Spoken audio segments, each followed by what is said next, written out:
Hey everybody, what's up? Thought I'd read something off to you in these next 15 minutes, hopefully.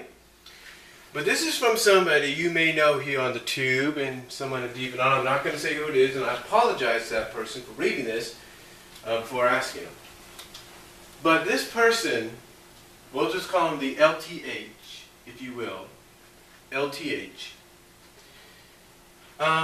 Like many people, have had the difference of opinion about the story arc, about Sally's redesign, and basically how it should have been and how it has come about and stuff like that.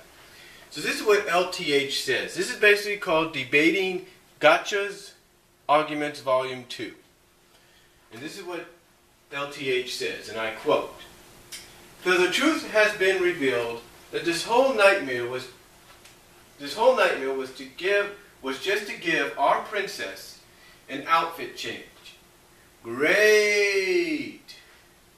But if you think this makes me a whiner, or don't want to read my quote-unquote wall of text, skip to the second to last paragraph. I actually have a compromise solution, but keep in mind, I will not cave in." Yeah. And this is what LTH says on that. It actually numbers it down. They actually number it down. This is what they said. This is what LTH says, and I quote. Number one. They're actually going by what people have told them and then giving their answers. This is what they said, and I quote. Number one. "You're making a bigger deal out of this than you need to." LTH's LTH's response. "I understand that a few changes are needed here and there over time. However, you don't modify or tune up a car with explosives. If the sink is leaking, you don't tear the house down. And it's not just the end result that is the problem. It's also the process."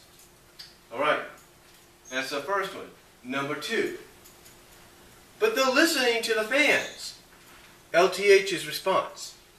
"Did the fans ever ask for Sally to be roboticized again?" Capitalizes again.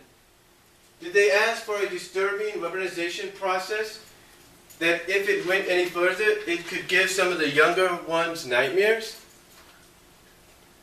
Or an overclosed design that is cute in the wrong way?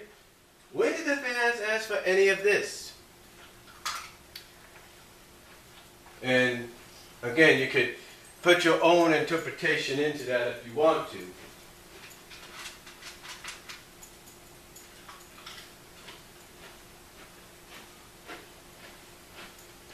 Number three. This is what they say about number three. "But this will calm the haters." This is,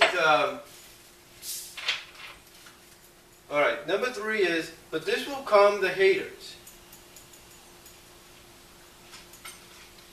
LTH's response to that is, "Yes, let's just give the haters, capitalize, everything they want, and bend and conform to every little bit of pressure that comes our way. Let's just listen to any idiot who says anything, no matter how stupid. You know, there are artists, cartoonists, writers, and filmmakers who were capitalized, and I apologize for the language, fucking killed for simply refusing to back down and conform just a little." Now I know some people are going to ask LTH which ones to name people off. I know that already. Continuing on, and I quote. "So why should we?" Basically he's saying again to repeat that, you know there are artists, cartoonists, writers, and filmmakers who were capitalized, and apologize for the language, fucking killed for simply refusing to back down and conform just a little. So why should we? The creators of South Park didn't shut down their studios after those bomb threats, so why should we cave in to the haters in our case? The fact that people are caving in under far less pressure tells me we really need to grow a spine. Alright. The fact that people are caving in under far less pressure tells me we really need to grow a spine. Okay. What they should have done was give the haters the, capitalize on both words, exact opposite of what they demanded. And this would go on until our haters stop or are drowned out. Or time proves them mad. Number 4. Won't it be easier just to go with the flow? LTH's answer. Going with the flow is what shattered this franchise in the first place. Going with the flow is what gave us crappy game after crappy game. Going with the flow is what allowed all those people who recolor to all but get away with it. Going with the flow is what turned this fan base into a massive trolling target. Did it not occur to you that if it were not for this design change, this divide in the Sally's fans would never have existed? Number 5. But this is to appeal to a new generation of fans. LTH's answer. Once again, screwing over the older fans just to appease the newer ones? It's like Sega hasn't learned anything at all. We don't need a quote unquote new direction. We need a direction that works. I mean, why change everything just for a newer generation? You can still bring in new fans while keeping most things the same. This whole thing is reminding me of the sequels rants by 2 Griffith. Yes, I know things need to evolve over time, but evolving it is not the same as decaying. Alright, number 6. Your efforts are not just worth it. LTH. You're one to talk. Look around you. Look at how the Sally fans are now divided. Look at the disturbing weaponization process that resulted in the redesign. You honestly believe that a simple design change to something kiddified and genetic justifies all of this? Just because their artists are too lazy? Or are you just afraid that realizing that this, okay, or are you just afraid that realizing that this is wrong will make you feel unpleasant? Are you afraid that these feelings will consume your thoughts and rob you of your sleep?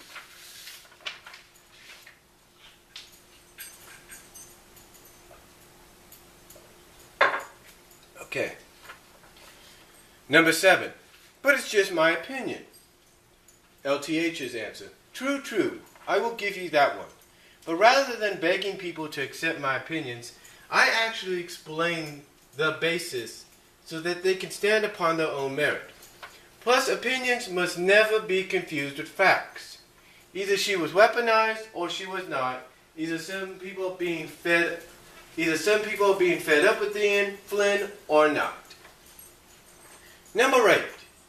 But the majority says, LTH's answer. Even the overwhelming majority could be overwhelmingly wrong. There once was a time when the overwhelming majority of people thought the earth was flat. That is why appeal to majority is simply a logical fallacy. I'm not saying that the majority is capitalized, never correct. But if they are not, there is some sort of rhyme or reason why they are not. Usually it is because there is something that the majority does not know or understand properly. Besides, sometimes majorities shift. And continuing on, this is what they say. In the end, history will be our ultimate judge. Personally, I feel that in the end, Ian Flynn, at best, will just be remembered as some glorified tool, and at worst, some spineless puppet who kept hiding behind, quote unquote, I was just following orders, and one of his supporters. Okay, following orders. And what of his supporters? It's possible they will be remembered as blind sheep that are herded every which way the four winds blow. If so, that is just weak, and to survive, we must be strong.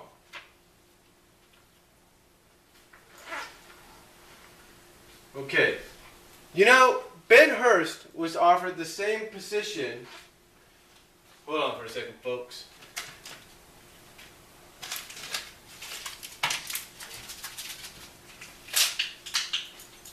Okay, hold on. I gotta feed my dog a snack here. Hold on.